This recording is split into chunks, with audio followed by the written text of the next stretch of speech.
قبة السلطان قنصوة أبو سعيد اللي اتبنت في أواخر عصر دولة المماليك الجراكسة في سنة 904 هجري 1499 ميلادي. هي من وقتها كده وقنصوة أبو سعيد رزعها للناس في نص الطريق، لدرجة إن المؤرخ ابن إياس كتب وقال إن هو ضيق بها الطريق على المر من هناك، وأعمى ترب الناس التي بجواره، وحصل للناس منه غاية الضرر.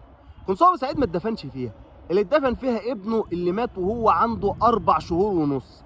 اتعرفت في العصر الحديث بقبة الغفير، لأن كان بيسكن فيها الغفير اللي كان بيحصل ضريبة الدخولية. الضريبة دي اللي اتفرضت أيام الخديوي إسماعيل، بالتحديد في سنة 1291 هجري 1874 ميلادي، من اسمها الدخولية من كل الحاجات اللي بتدخل القاهرة من الصناعة والتجارة والمأكولات. ولأن هي أكتر مكان ظاهر في القرافة واتعرفت بقبة الغفير، فالجزء ده من قرافة المماليك اتعرف عند الناس بتراب الغفير.